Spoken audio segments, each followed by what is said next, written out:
Welcome back to the Ed Morrissey Show podcast. Today is Thursday, December 8th, a date that shall live in the calendar. Joining us as always at the end of the week, either on Thursday or Friday, the Generalissimo himself, Dwayne Patterson, master producer for the Hugh Hewitt Show, also master of the universe, HUGHNIVERSE.com, troll-free web surfing experience for Hugh Hewitt fans and listeners.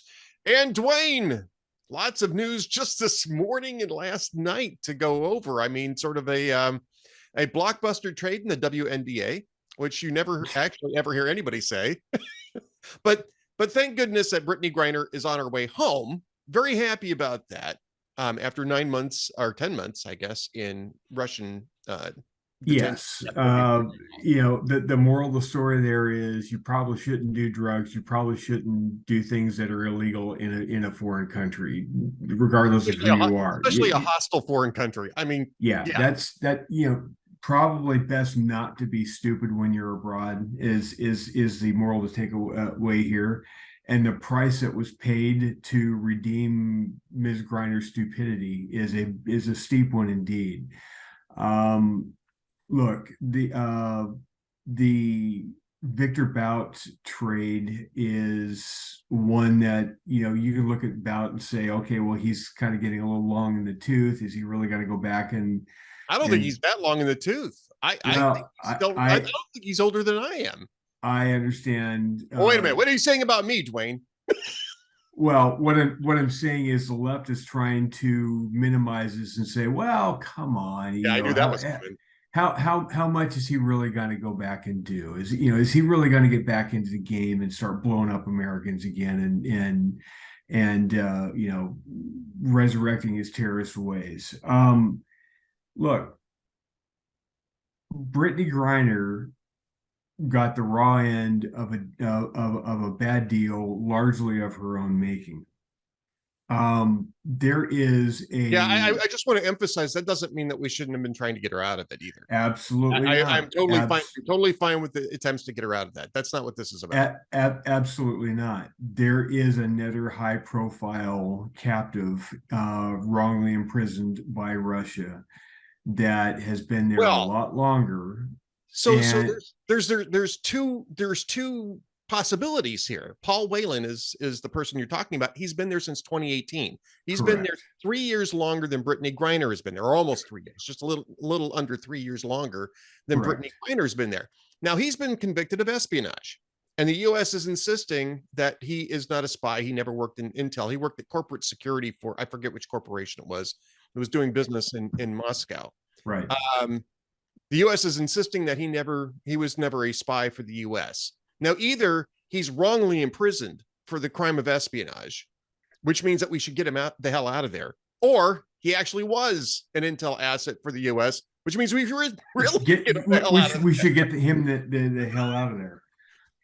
If you're going to trade a known terrorist for,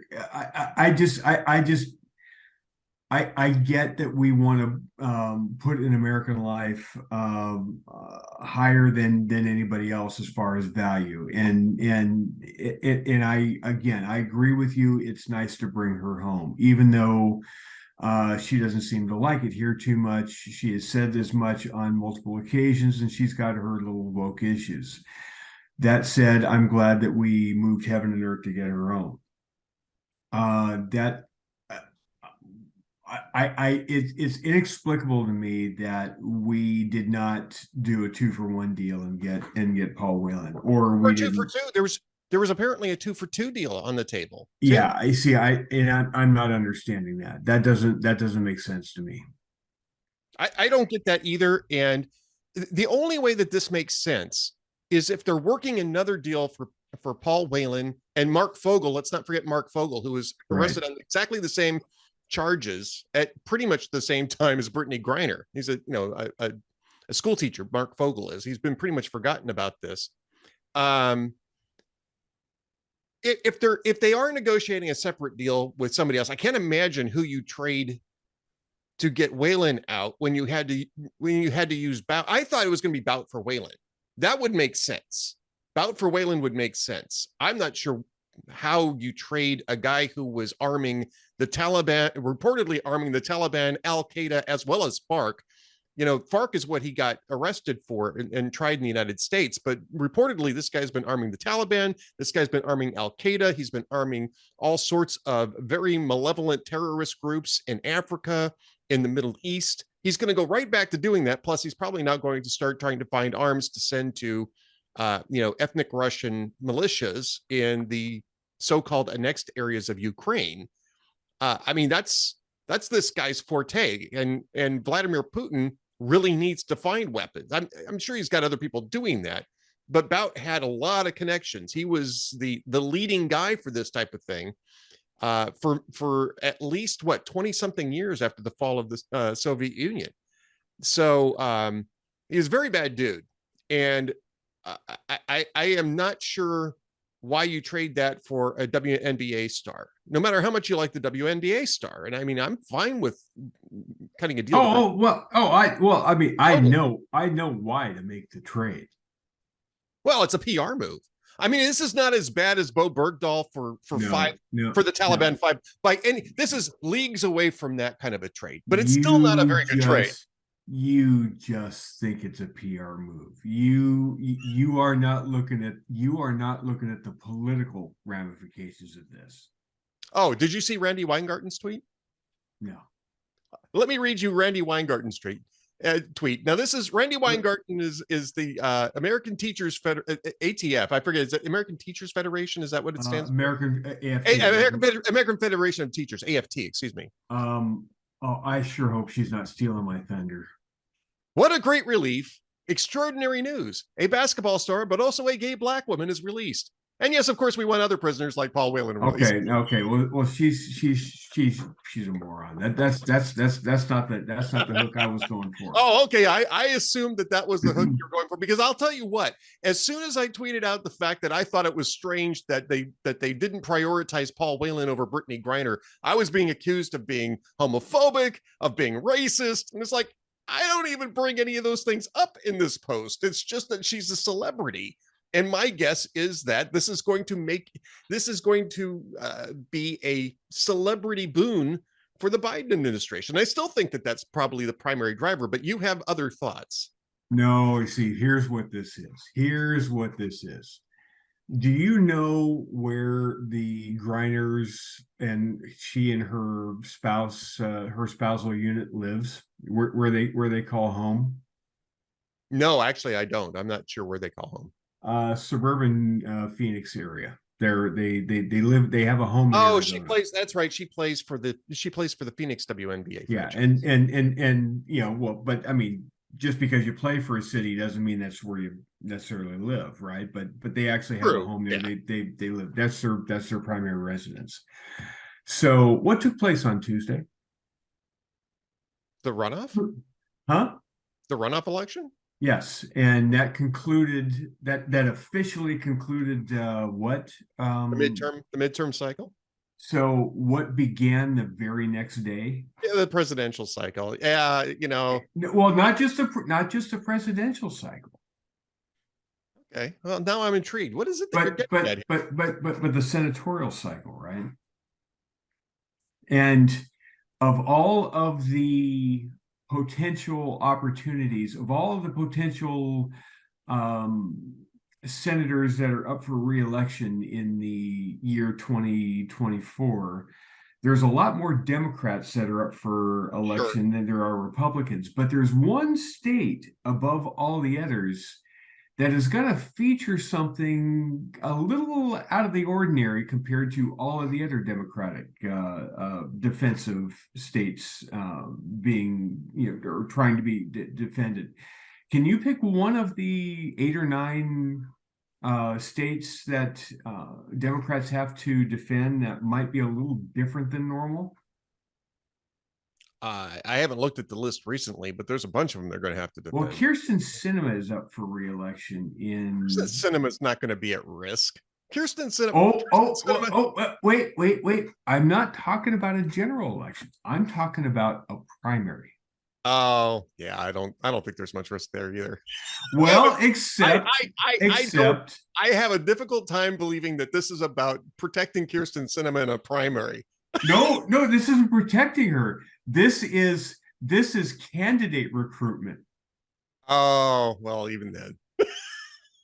The left is going to want to that the left wants to run somebody that's a high profile person to run against Kirsten Sinema from the left. The fever What, Brittany swamp, Griner? Or you Sherry Griner? betcha. No, You betcha. no. I'm doing this tongue in cheek. I was going to say. So what's the platform? I'm going to make it sure that people can safely smoke dope in Moscow. she she covers the black angle, she covers the gay angle, she covers the dope angle, she covers the John Fetterman free all convicts angle. She checks off a lot of boxes if you're on the left. Yeah, yeah. All right, you go with that. I'm By the way, kidding. John Bolton's over on CBS saying that this is a very bad mistake. It's a victory for Moscow over Washington and endangers other Americans in the future. Well, of course it does. Well, I can offer a bit of advice for Americans in the future. Don't go to frickin' Moscow. Stop going to Russia. Don't go Anything and anything to declare? Yeah. Don't go to England, there. right? Yeah, yeah, exactly. I mean, I get Bolton's point. By the way, it's not just John Bolton who's raising this. I forget the guy's name. Is an analyst over at MSNBC that's saying, I hate to be the skunk at the party, but this was not a win for the Yeah, United States. And yeah. questions are going to be raised about this, and they should be. So, yeah. I'm trying to remember who the guy is, but yeah, he is a I'll see if I can find it because I retweeted him, and he might be a little bit closer to the top here. Mark Polymeropoulos. Polymeropoulos. I have to sound that out. Mark Polymeropoulos is, and he's like, I don't want to be the proverbial turd in the punch bowl here, but yeah. It's not a difficult. This is not a diplomatic triumph by the administration. This is a very difficult decision, and we paid a very high price. Another American is still left behind. There should be questions on the one-for-one swap. Yeah, and they're forgetting that there's a second American too. It's not just three. there's technically three. There's Paul Whelan, and then there's Mark Fogel, the school teacher. So yeah, for Victor Bout, who is one of the global baddest of the bad guys. That's a hell of a trade for Moscow. Moscow's got to get a lot of traction out of that trade. And I suspect that what they're saying on Whelan is that they're not going to trade Whelan unless the United States cuts off Ukraine. My guess is that's the only deal that Biden is going to get on Whelan, and maybe Fogel, but probably for sure Whelan. And Biden's not going to do that, nor should he. Nor should he. Yeah, nor should he. Which means Whelan's he's gonna die in prison at that point, unless. I will say this: Putin, you got to give it up for the Whelan family. Now, they're not happy about this, and the brother specifically is pretty outspoken about this. But they are saying they understand the deal that was cut, and they're happy that Griner's coming home. David Whelan, his brother, said Paul Whelan's been failed by his government for the second time, and he doesn't understand how his brother's going to have any hope at all once he learns that this deal bypassed him. Right. But at least they didn't have to say anything. I can't imagine how difficult today is going to be for the Whelan family, and for them to step up and try to first off, make sure everybody's talking about Paul Whelan, but also to support the deal and to celebrate Brittany Griner's return. I think that's just remarkable, and I think it should be noted. I put it in the post because I think it's a very remarkable moment, and so yeah, I mean, massive kudos to them for that. But that doesn't mean that we can't ask questions about how this thing went down and what the deal is on Whelan. And it's worth pointing out too that Whelan's been there since 2018, and the previous administration under Donald Trump wasn't able to get him out either. And I'm not sure how hard they were trying, but they weren't able to get him out. What Robert O'Brien involved in that thing? I guarantee you they were trying hard to get him out. I'm sure they were, but I mean, it was quietly done. Nobody really knows what the situation was. Right. So it's not the first administration not to get Paul Whelan out of Russia. It's at least worth noting that. But yeah, I don't get the priority list on this at all. Yeah. Victor Bout, I mean, Paul Whelan should have been the guy to get traded for Victor Bout, especially since you know that Victor Bout's going to go right back to being active. He's only been And in prison for a decade. His contacts are still out there, and you know damn well that the Kremlin is going to make sure that this guy exploit it. is safe and ready. Yeah, Yeah. exploit it. And I'm not convinced that the deal would have been a deal for um, the U.S. getting out of Ukraine and cutting off Ukraine, because if he's been in prison since 2018, there had to be something else on the table to turn him over, because obviously this predates the Russian incursion into Ukraine. So Well, this predates the latest one. I mean, yeah, they incurred themselves in 2014, but nobody wanted to deal with it at the time. So yeah. well, and we weren't really pushing back on it. I'm No. just saying that there has to be an enterprise that's just as high and just as untenable of a price to pay. Yeah. Otherwise, my guess is O'Brien would have negotiated something. I would guess you're right. So this is obviously the big news of the day being reported on by everybody. And I'm going to be facetious here. It is actually being reported by the New York Times, by the skeleton staff that's been left behind by their one-day walkout. So I did Wordle this morning. I kind of had forgotten about this, right?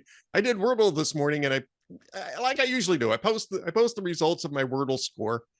I kind of screwed up. I got it in 4. I really should have gotten it in 3. And somebody said, I forget, somebody on Twitter said,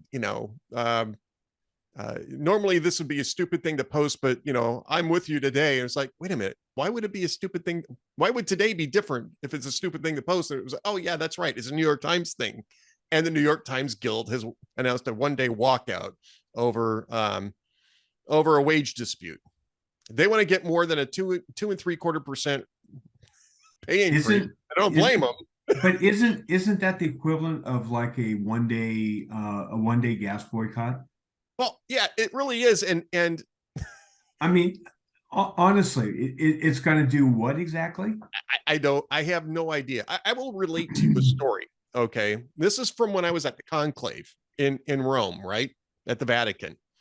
And I used to take the streetcar because I had a hotel. It was sort of off the beaten path. It was more in the financial sector of Rome, but it had a straight path on the streetcar. And I liked the streetcar. It was kind of cool to ride a streetcar. So I would take the streetcar to the Piazza della Repubblica, which is right outside the Vatican, and just walk into the Vatican. And somebody said to me the day before, they said, tomorrow's going to be a transportation strike. I said, really? They said, yeah, it'll be one day. I said, why is it only going to be one day? It's because it's the same day every month. They strike every month. Right. On the last day of the month, they strike. It'll start at 8:00, and wherever you happen to be at 8:00, that's where the thing's going to stop, and it will stay put. You'll have to walk the rest of the way.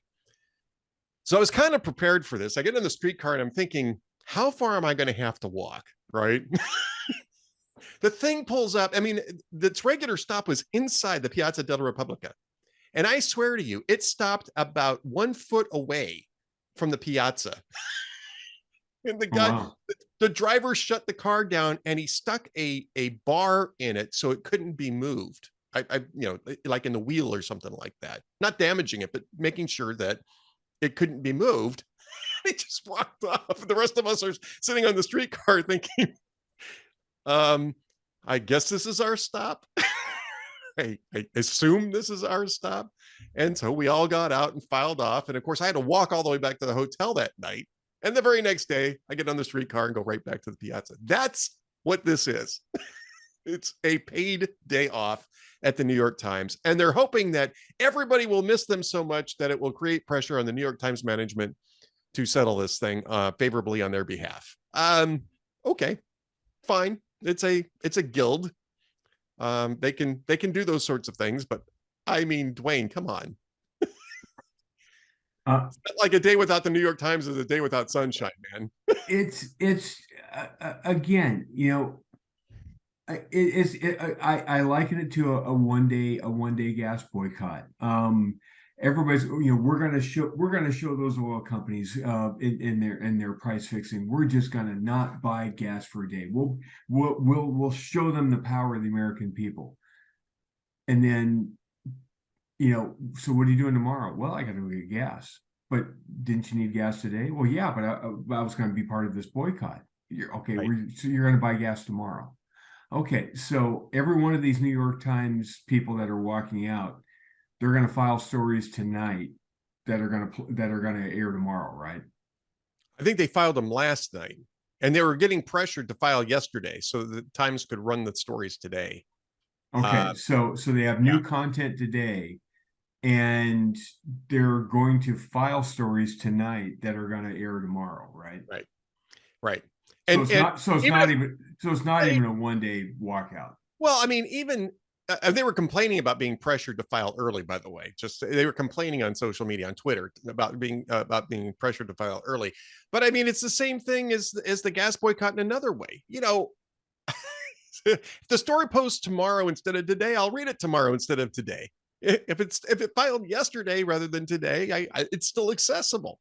And basically, what they're trying to do is they're trying to say, well, don't link, don't read, don't consume anything from the New York Times. Well, look, I actually am linking something from the New York Times today because it was a topic I wanted to discuss. The China's 1984-esque vanishing of zero COVID policies, which they actually have a pretty good piece on today. It was filed last night. So I'm going to link it. I'm going to play Wordle. I don't give a damn. I think what's great about this is that this is one of those stories where we now have a new we have a new meme that Tom Cotton provided us from last week in Judiciary when he was talking to the Kroger grocery CEO. Talking about the CEO is begging Republicans to help defend him against the regulation coming from Amy Klobuchar and the Democrats because she doesn't like the fact that Albertsons is going to merge with Kroger and all this stuff. And Tom Cotton is like, didn't you just fire a couple of employees in a store in Arkansas, in my neck of the woods, because they refused to wear a gay themed apron, and because of that, you want me to defend you because of my entrepreneurial spirit and good nature. Well, he had a tagline at the end of that. I'm sorry this is happening to you. Best of luck. Right. That's the kind of thing that you can now clip, and that can be applied to any time the left is eating itself, which is what the New York Times its staff is doing. If the New York Times is complaining that their people are being walking out and just being surly little employees, this is the environment that you fomented. You're on your own. Best of luck to you. If your employee thinking that it's such a hostile workplace, best of luck to you. I mean, with 8% inflation, with all of the myriad of problems that this country faces, do you think anybody in the country at large gives 30 seconds of care about the strife that is being a New York Times reporter or columnist these days? No, of course not. Of course not. No, of course not. I don't even really care which way the right. It's like contract falls out. They don't like a 2.5% or 2 3/4% raise. Well, I get that. I mean, it's not even halfway keeping up with inflation. Right. To me, by the way, what did the New York Times back a couple of years ago in terms of policy direction for the United States? Hint, it wasn't continuity when inflation was like at around 1.6%. Right. I see this one day walkout in this little squabble that's going on. I treat it like a New York Yankees Boston Red Sox game. I don't give a shit who wins. All I wish is there was a possible way for both of them to lose. Well, the New York Giants and the New York Giants and the Washington Commanders fought their way to a tie last Yes. Sunday. So Yes. Yes. Yes. I'd be okay with that. They're doing basically the same thing. Yes. They're into OT and they're going to end up tied. You see, and nobody that's cares. and nobody right. Everybody walked away and nobody remembered, an hour later or cared. That would be the ultimate outcome. If you're going to go on strike, go on. I mean, the thing about this is, if you're going to go on strike, go on strike. Don't pussyfoot about it. Don't do the 1-day stunt strike. Go on strike. You want to Put go something on the line.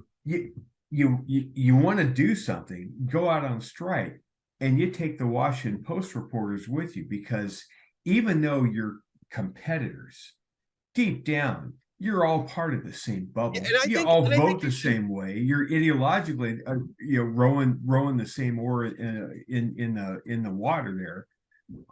If you're gonna really do some damage, take the entire Beltway press corps and all go out and strike. I think absolutely, and you should include MSNBC and CNN in that, because things are kind of tough over at CNN. And the door slowly closes. Yes. Yeah. I'm sure the fired CNN reporters would love to go out and strike and hang out with them. And it's just such a stupid story. All right. So because it's a stupid story, we're going to move on. We've got a few minutes left here. Golly, what else do we want to talk about? All sorts of different... Yeah. Speaking of stupid stories, is there anyone dumber than Andy Biggs in the House Republican Conference? Sure, Tom Tillis over in the Senate Republican. Oh yes, caucus. yes. Tom Tillis, who decided that he was going to announce a proposal, a framework for a comprehensive immigration reform plan at the same time that Joe Biden was announcing that he had better things to do than go see the border. Tom Tillis right before the moment when Republicans could actually start drilling down on the border catastrophe, and thanks to their majority in the House, Tom Tillis is trying to yank the rug out from underneath them. Tom Tillis, who didn't learn the lesson from Marco Rubio, who didn't learn the lesson from John Cornyn, who didn't learn the lesson from John Kyle. That Tom Tillis.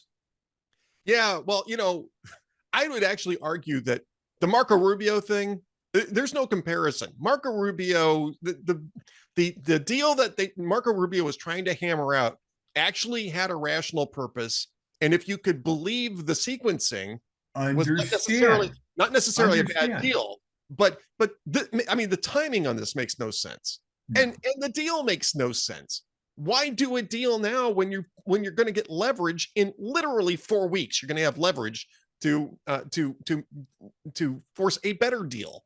I mean, this is insane. It's not insane. It's incredibly stupid. It's incredibly stupid. It's dumb. And again, Tom Cotton basically came out and said, no, this isn't going to happen. No, just no. We're this is not something we're going to do. So just a backstory on that really quickly. I was asked yesterday to write up a VIP post and sort of peg off of the whole comprehensive image. It's like, yeah, I'm going to do that one. I've got a couple things to say. Not a VIP a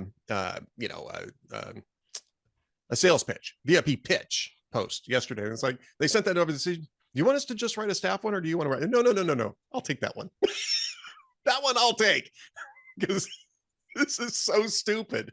This is so dumb that I just have to at least get a shot in on this, and because it's not going to last long. I knew it wasn't going to last long. Now that the midterms are over with, and we know what the final score is, the bloodletting and the stupidity that's on display. McConnell needs to go.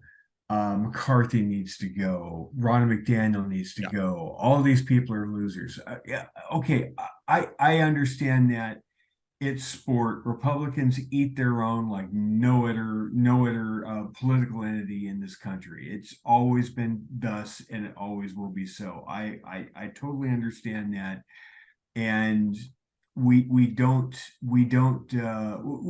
use up our leaders here, even our presidents. We use up our presidents after a couple of terms. They kind of get a little old and stale, and we're kind of done with them. By and large, it just kind of happens. But if we're going to talk about the losers, my VIP column, Right. I include I include a bit about my home team, the Angels. Last year in mid-May, they were 10 games over 500. They were leading the American League West, and they were on top of the world. They were doing just fine.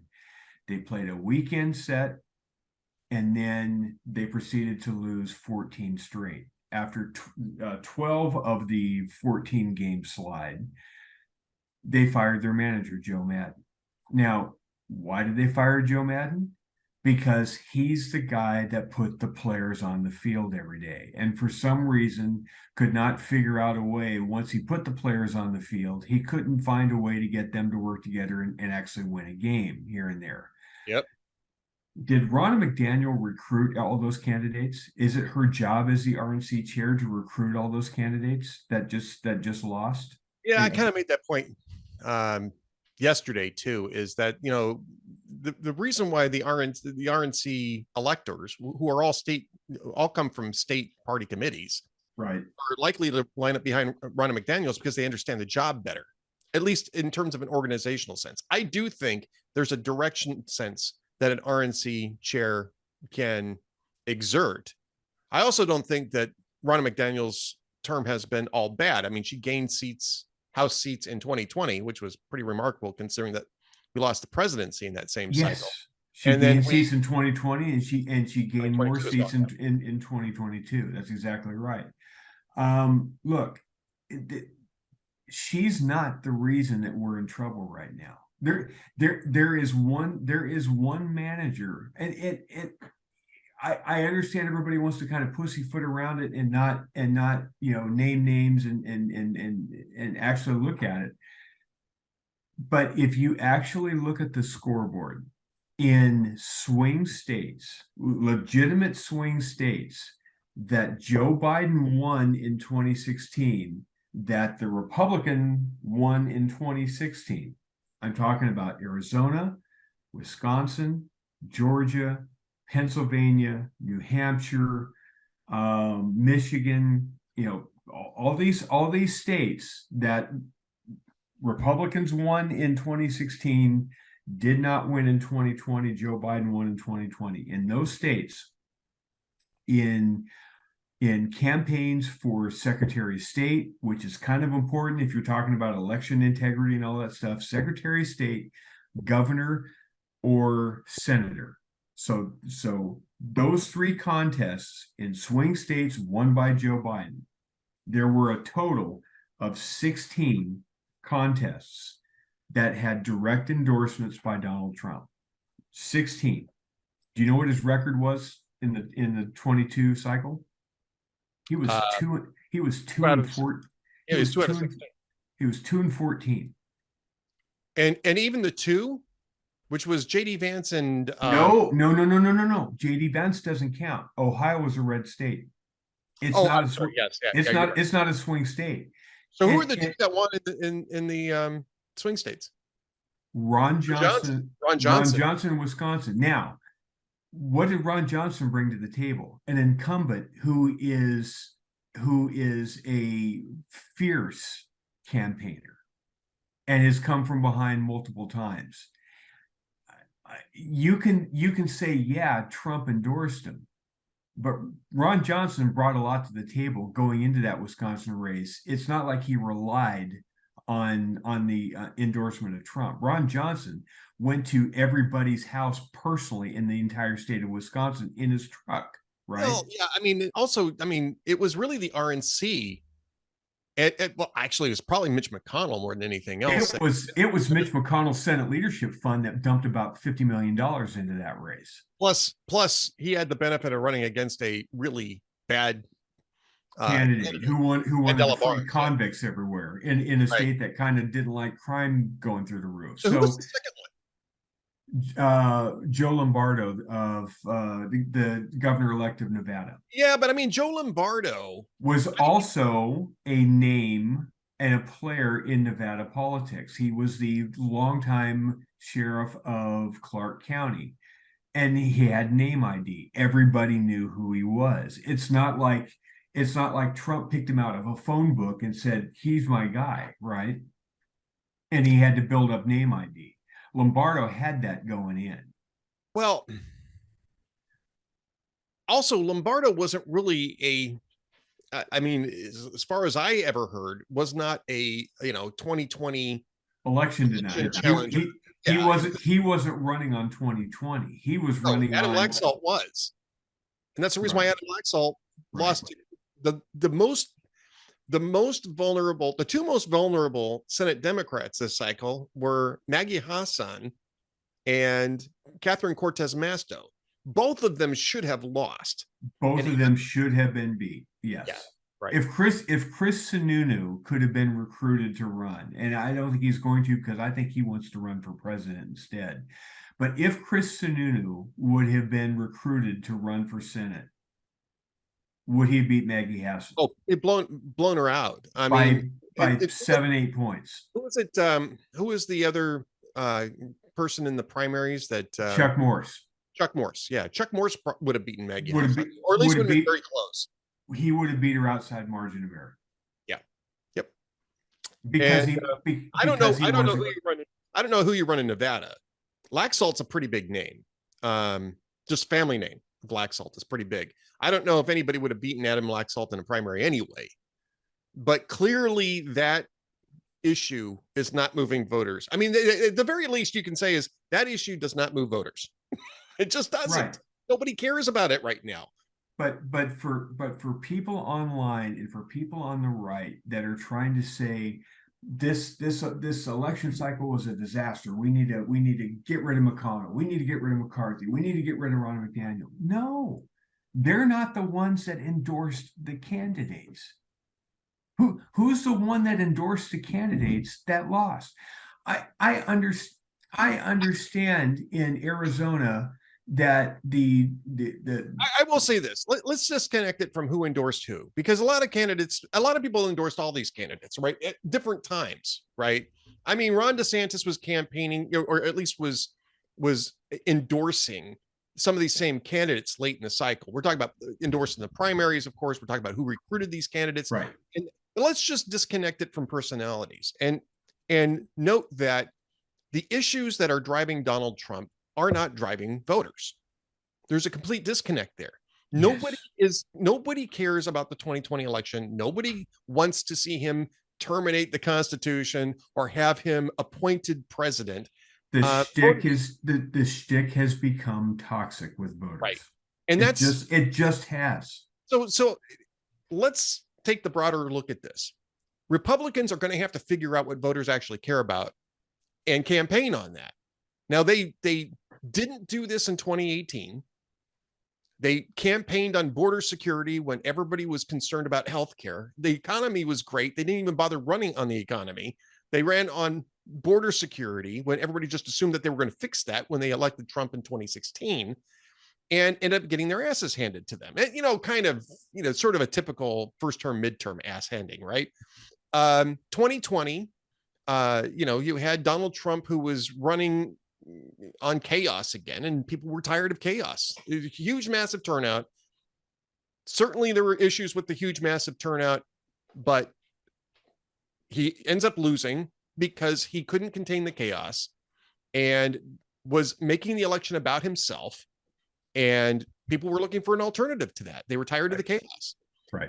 2022, they ran on crime, turned out to be not quite the same issue, the same amplitude on that issue that they thought. The Democrats ran on abortion, and Republicans missed how important that was going to be. and had backed away from the abortion debate, thinking that if they didn't talk about it, it wasn't going to come back to bite them. And that turned out to be a tactical mistake. And the issue is, I talk about this in my book over and over again. The issue is you've got to be part of these communities and understand what it is that's driving voters, what their concerns are in their lives. And Democrats aren't very good at this either. They just happen to luck out this time. Well, they have one, they happen to luck out, and two, they happen to have a media that picks up what their failings are. Republicans don't have that luxury, so they have to be better as candidates. They got to be better at this. They got to be better. They have to give a message besides the economy sucks, crime is bad, all this stuff is bad. My opponent's a piece of crap. Right. That's fine, and that's all well and fine and true, but that's not what voters want to hear. What voters want to hear is, okay, if we put you in, what are you going to be able to do about it? Yep. And that's what they didn't do. They ran on our opponents are poopy heads. Yeah. That will get you so far, but only so far. At some point, you have to tell people what you're going to do and what you stand for. And you have to contextualize it for their lives. And that's the piece that's missing. We're great at 30,000-foot messaging as conservatives. We're terrible at telling people in, Tampa, Florida, what that actually means for their community. Right. And I mean, there's only been one master of this, and that's Barack Obama. Well, I mean, even Democrats are bad at this. Do you know who actually did go down the stretch and close with a pretty good positive vision of accomplishments that they did do? Yeah. As that would be Ron DeSantis. Ron DeSantis, yeah. He actually Greg Abbott to a certain extent here in Texas too, but Ron DeSantis was far and away better at it. Yeah. DeSantis didn't spend the last month just saying that Charlie Crist was a nonsensical candidate. I mean, he dismissed him, yes, and he ran negative ads, yes, but he also played up to his strengths, which was he got a lot done and played up the accomplishments. Yep. And again, it's because Ron DeSantis knows how to campaign. That's the kind of guy that you want as an example, and probably as your banner carrier. Why did Glenn Youngkin win? He won because he identified issues that voters cared about in suburbs of Virginia, and it wasn't all negative. There was plenty of negativity to it, but he also said, here's what I'm going to do when I'm in. And you'll be surprised to learn that once he got into office, he's starting to march down that list and accomplish the things he promised he would do. Yeah, I'm not surprised at all. This is how you Republicans have to turn the page. They've got to get better at their messaging. They've got to get a tremendously amount better at candidate recruitment. Absolutely. I know in the past, the chairs of the NRSC and the chair of the NRCC kind of got in hot water, and the party got itself in hot water because they were perceived by the base as putting their thumb on the scale for establishment types or this and that, and kind of playing favorites in contested primary races. And so there was a reaction. Okay, we're going to go totally hands off. We're not going to pick anybody. We're not going to add extra money here and there because it's an incumbent or whatever else. I'm sorry. I think we snap back too much the other way.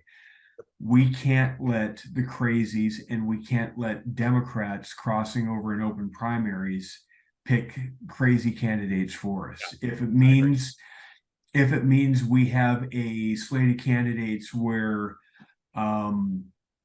you've got Dr. Oz versus Dave McCormick in a primary, I'm sorry, the NRSC should have been a little bit more Dave McCormicky. Because I think if Dave McCormick would have been the nominee, if we could have made him the nominee over Oz, in spite of what the Fever Swamp wanted, I think we have at least a 50-50 Senate right now. Yeah, people have been saying, because I say candidate quality matters, they say, well, what about John Fetterman? It's like, well, there's two things about that. John Fetterman had a stroke. right? Which voters there apparently are thinking is a temporary issue rather than a permanent issue. Whether they're right or wrong, that's apparently what they thought. But the other thing is that if you didn't run a snake oil salesman who was carpetbagging in the first place, See, that's the thing you might is, have been able to beat John Fetterman. if you're going to try and defeat my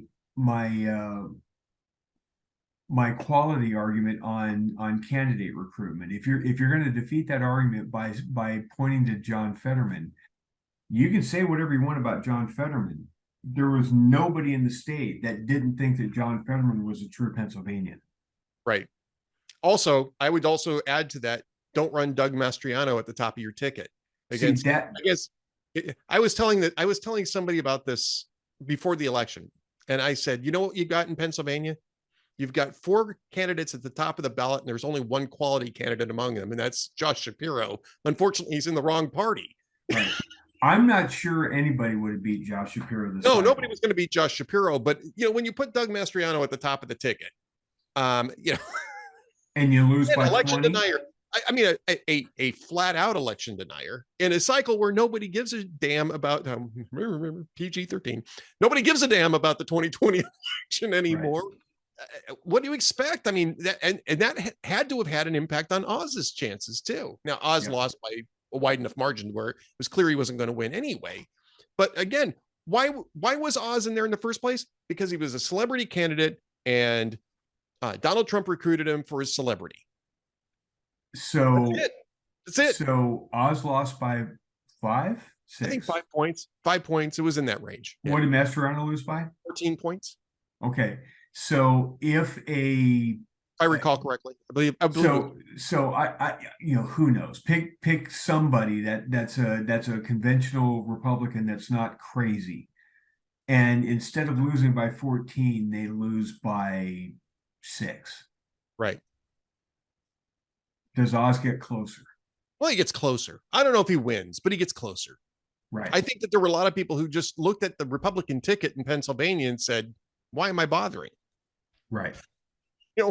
What's the point? You've got a nutcase and you've got a carpetbagging snake oil salesman. Literally, almost literally a snake oil salesman, right? So Steve Daines is the new NRSC guy.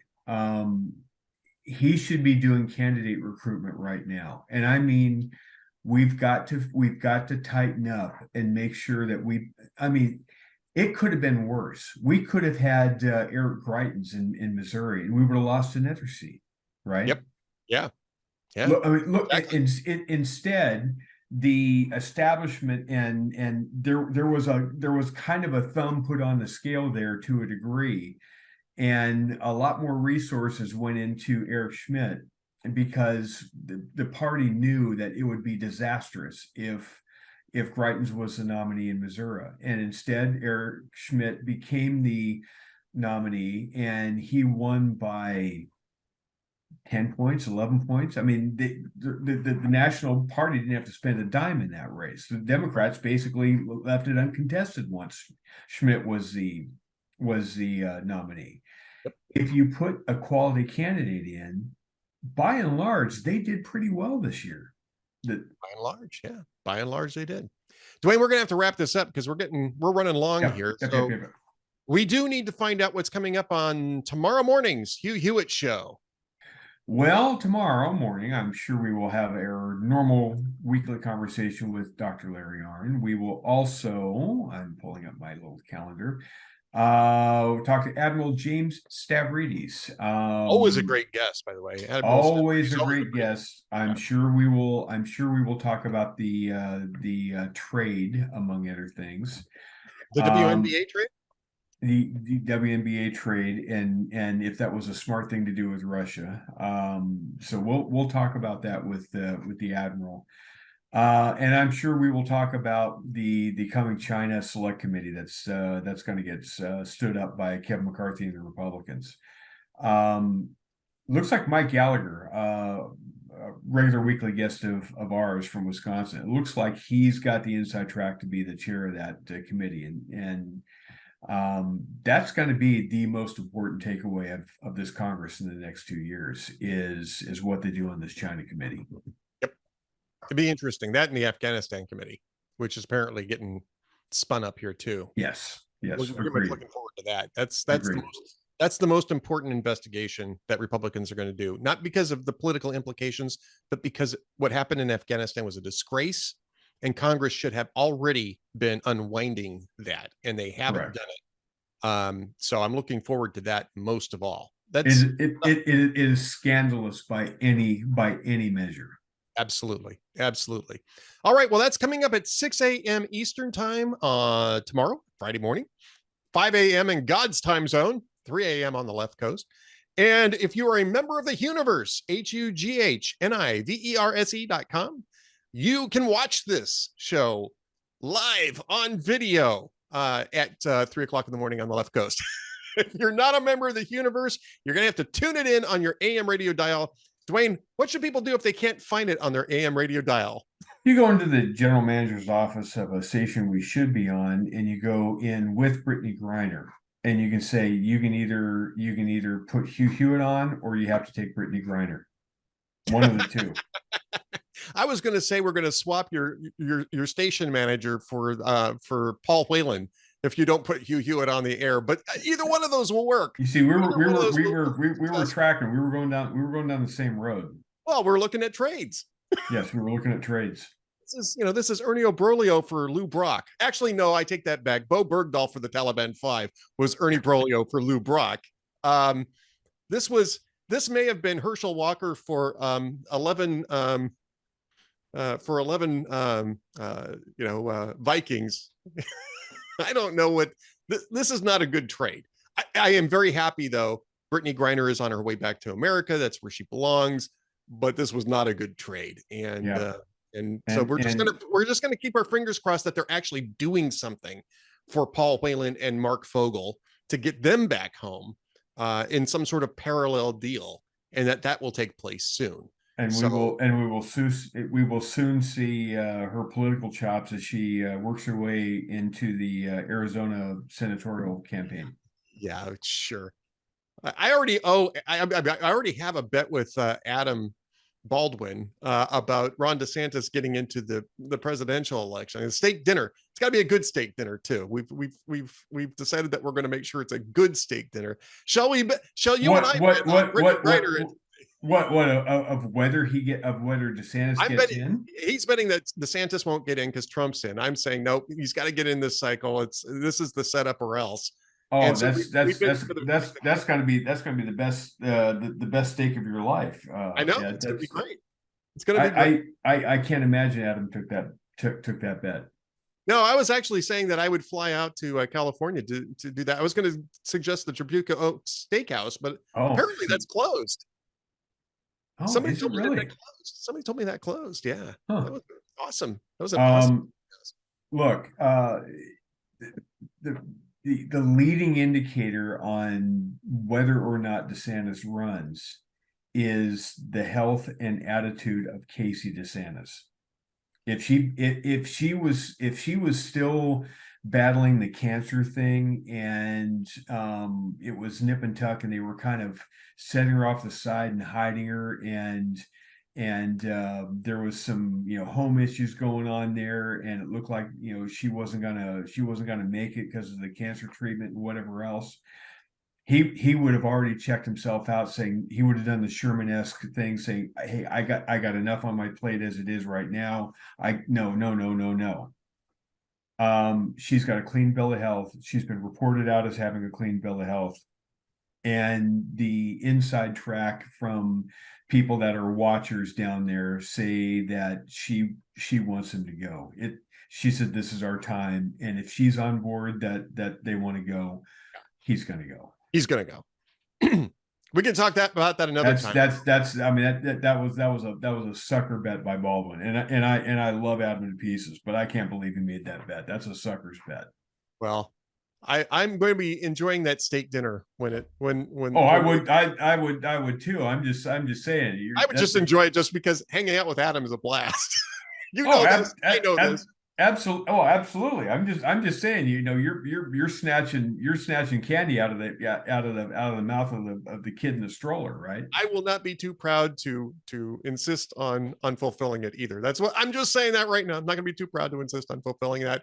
By the way, don't forget tomorrow also the Amiable Skeptics returns after a brief hiatus. So I'm actually recording that this afternoon with Adam. We'll have the first episode up tomorrow, probably in the morning. So be sure to tune in for that. All right, Dwayne Generalissimo Patterson, thanks for being with us. We'll talk to you next week, sir. See you guys. And stay tuned for one last message from the Ed Morrissey Show coming up right now.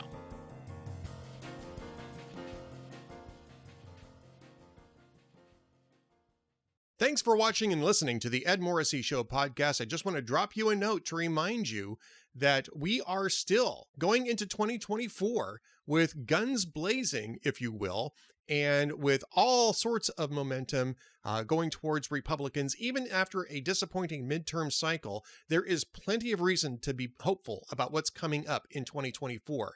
There is also plenty of reason to worry about the impact that big tech and government agencies like DHS are going to have on the political debate, especially on big social media platforms.